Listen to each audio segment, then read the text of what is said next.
శ్రీమాత్రే నమ. జయ గురు దత్తాత్రేయ నమ.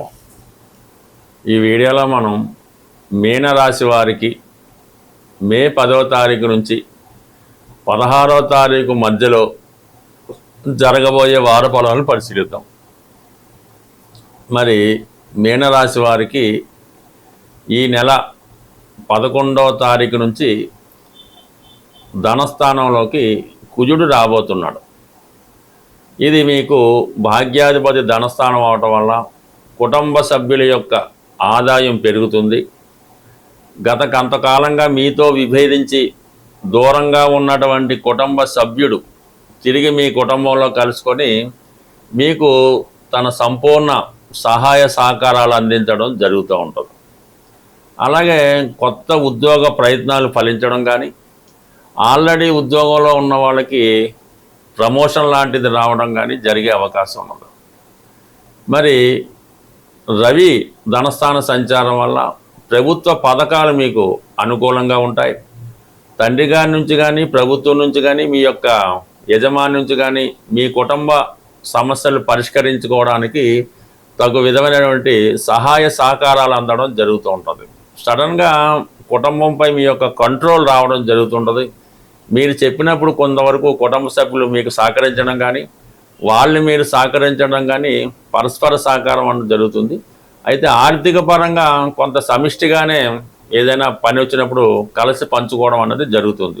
అయితే కొద్దిపాటి విభేదాలు కూడా ఈ కుటుంబ సభ్యుల మధ్య మనస్పర్ధలు అంటే రెండు పార్ట్లుగా విడిపోయి పరస్పరం విభేదించుకోవడం జరుగుతూ ఉంటుంది. ఎందుకంటే అక్కడ బుధుడు మరి అక్కడ ఉండడం వల్ల ఈ బుధుడు కుజుడు పరమ శత్రుగ్రహాలు, అక్కడ రవి, ఇవన్నీ కూడా చాలా వరకు కొన్ని కుటుంబ విభేదాలు మనస్పర్ధలకి కారణమయ్యే సూచనలు ఉన్నాయి. సో ఏదైనా మరి మీనరాశి వారు రాశి యందు ఉన్నటువంటి శనిగ్రహ ప్రభావం వల్ల చాలా వరకు ఏ సమస్య కూడా తను సరిగ్గా పరిష్కరించుకోలేకపోతుంటారు. సరైనటువంటి ఆలోచన విధానం రాదు. అన్ని పనులు మీ మీద వేసుకుంటారు, అన్ని తప్పులు మీ మీద వేసుకుంటారు. ప్రతిదానికి మీరే కారణమని మిమ్మల్ని మీరే నిందించుకోవడం జరుగుతూ ఉంది. అది కొంతవరకు మీరు ఆత్మ దీక్షతో మంచి దైవ సంకల్పంతో మిమ్మల్ని మీరు ఇంప్రూవ్ చేసుకుంటే ఇటువంటి చిన్న చిన్న సమస్యలు మీరు సులభంగా పరిష్కరించవచ్చు. అలాగే మీరు ఎవరి దగ్గర అయితే మీకు సలహా ఇస్తూ ఉంటారో, మీరు ఎవరైతే బ్యాక్ ఉన్నారో ఈ రాహు 12వ స్థానం వల్ల మరి మీరు మంచి వాళ్ళని చెడ్డవాళ్ళు గాను, చెడ్డవాళ్ళు మంచి వాళ్ళు గాను, మీకు ఎవరైనా మంచి చెప్తుంటే వాడు చెడ్డవాడుగా తీసుకొని కొంతవరకు సరైనటువంటి నిర్ణయం తీసుకోలేకపోవడం వల్ల కొంత ఇబ్బంది కలుగుతుంది. గతంలో ఎంతో చాకచక్యంగా ఉన్నటువంటి మీరు ప్రతి విషయంలో కూడా వెనకబడి ఉండడం అన్నది అది చాలా వరకు ఇబ్బంది కలిగే విషయం. బట్ ఇవన్నీ పక్కన పెడితే ఆర్థిక పరంగా అనుకూలంగా ఉంటుంది. మరి ఈ 14వ తారీఖు నుంచి చతుర్థ స్థానంలోకి శుక్రగ్రహం, అలాగే రాశ్యాధిపతి గురువు ప్రవేశించడం వల్ల చాలా వరకు కుటుంబ పరంగా అంటే స్త్రీలతో ఉన్న విభేదాలు సమసిపోతాయి. అలాగే స్థిరాస్తిపై ఉన్నటువంటి సమస్యలు పరిష్కరించుకుంటారు. బట్ ఏదైనా కుటుంబ సభ్యుల కోరిక మేరకు కొన్ని ముఖ్యమైన నిర్ణయాలు తీసుకొని కొంత ఆస్తి పంపకాలు లాంటివో, ఆదాయాల్ని పంచడమో, బాధ్యతల్ని పంచుకోవడమో జరిగే అవకాశం ఉంది. మొత్తం మీద వారం ప్రారంభంలో ఉన్నటువంటి ఈ సమస్యలన్నీ కూడా ఈ వారం చివరిలో చాలా వరకు సమసిపోతాయి. ఏదో ఒక మంచి కార్యక్రమంలోనో శుభకార్యంలోనో పాల్గొని కొంతవరకు వారం చివరి స్ట్రగుల్గా సంతోషంగా ఉండడం జరుగుతూ ఉంటుంది. అంటే 4లో 2 శుభగ్రహాలు మీకు అటు విద్యార్థులకి అలాగే గృహస్థులకి చాలా ప్రశాంతమైనటువంటి మనశ్శాంతిని ఇవ్వడం జరుగుతుంటుంది. ఎవరికన్నా మనశ్శాంతి ఇంపార్టెంట్గా చెప్తుంటారు ఈ మీనరాశి వారికి. మరి అది ఇప్పుడు కరువైంది. మళ్ళా మీకు కొద్ది రోజుల పాటు ఈ 14వ తారీఖు తర్వాత మనశ్శాంతితో కొన్ని రోజులు ప్రశాంతంగా జీవించే అవకాశం ఈ మీనరాశి వారికి లభించబోతుంది. మనకి ఈ వారంలో 12వ తారీఖున హనుమత్ జయంతి రాబోతుంది. అయితే ఎప్పుడు ఆంజనేయ స్వామిని పూజించడం అన్నది ఆ ఫలితం ఒక రకంగా ఉంటుంది.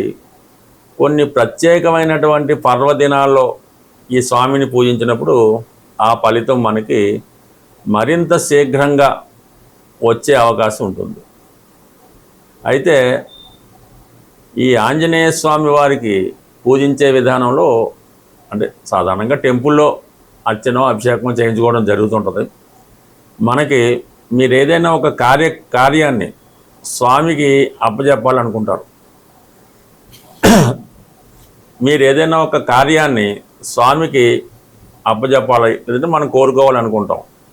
అది ఉద్యోగమా, పెళ్ళ, సంతానమా, ఏదైనా అయినప్పుడు మరి స్వామివారికి తమలపాకులతో పూజ చేయడం వల్ల మీకు ఆ కోరిక సిద్ధించడం జరుగుతూ ఉంటుందన్నమాట. ఆ కార్యక్రమం విజయవంతంగా పూర్తి అవ్వడం జరుగుతూ ఉంటుంది.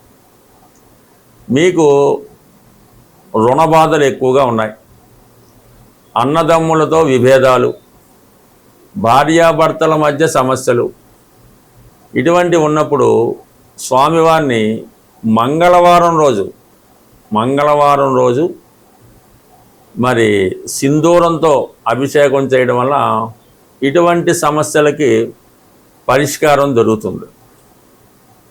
మనం కేవలం ఉద్యోగం కొరకు ప్రయత్నం చేస్తున్నాం, ఎటువంటిగా ఉద్యోగం రావటం లేదనుకున్నప్పుడు మీరు ఉద్యోగం వచ్చేదాకా కూడా ప్రతి శనివారం రోజు ఆంజనేయ స్వామి వారి ఆలయంలో దర్శించుకోవడం, అంటే శనివారం అది దర్శించుకొని మీకు వీలున్నప్పుడు వడమాల స్వామికి సమర్పించవలసి ఉంటుంది. అలాగే ఒక 5 అరటిపళ్ళు బాగా ముగ్గినవి స్వామికి నైవేద్యంగా ఇవ్వడం వల్ల కంప్లీట్గా మీకు ఈ యొక్క ఉద్యోగ ప్రయత్నాలు నెరవేరుతాయి. అంటే కంటిన్యూడ్ చేయనివ్వడం, మీకు కొన్ని వారాలు చేయబోతులకే మీరు ఆ ఫలితం వచ్చేస్తుంది. దాని తర్వాత మీరు ఆ ఉద్యోగంలోకి వెళ్ళి స్వామిని మర్చిపోవడం జరుగుతూ ఉంటుంది. అలాగే ధనం సరిపోవడం లేదు, ఖర్చులు ఎక్కువైనాయి, ఆదాయం తక్కువైంది అన్నప్పుడు స్వామివారికి మరి గురువారం రోజు శనగలు, ఈ కొమ్ము శనగలు నానబెట్టి, ఉడకబెట్టకుండా నానబెట్టిన కొమ్ము శనగలు మరి స్వామికి నైవేద్యంగా పెట్టడం వల్ల, అక్కడ ఉన్నటువంటి భక్తులకు పంచిపెట్టడం వల్ల ఆర్థిక పరంగా మీకు ఉన్నటువంటి అన్ని సమస్యలకి పరిష్కారం దొరికే అవకాశం ఉంది. ఇక ప్రధానంగా ధనం ఏమీ లేదు, ఏ పని చేయలేకపోతున్నాం, ఫైనాన్స్గా బాగుండాలనుకున్న వాళ్ళు బుధవారం రోజు, అంటే బుధుడు వ్యాపారకారకుడు కాబట్టి వ్యాపారం సజావుగా సాగాలన్నా, విద్యార్థులకు చదువు బాగా రావాలన్నా ఈ బుధవారం రోజు ఆంజనేయ స్వామి వారి ఆలయంలో అటుకులు బెల్లం కలిపి పొడిగానే అక్కడ స్వామికి నైవేద్యంగా పెట్టడం వల్ల కూడా మీకు ఈ వ్యాపార పరంగా కానీ ఉద్యోగపరంగా కానీ అవకాశం అది ఉంటుంది. ఈ విధంగా మరి ఏ సమస్యకైనా స్వామి పరిష్కారం చూపగలరు. అయితే ఆ సమస్యను బట్టి ఏ గ్రహం ఆ సమస్యకి కారణమవుతుంది, ఆ రోజు స్వామివారిని విధి విధానంగా పూజించడం వల్ల 100% మీరు అది పొందుతారు. అది పర్టికులర్గా నియమం.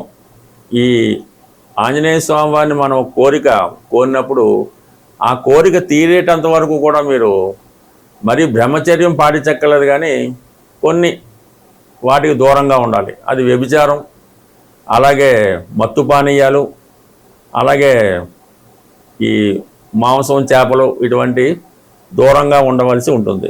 అలాగే మీకు స్వామి ఇవ్వడం జరుగుతుంది.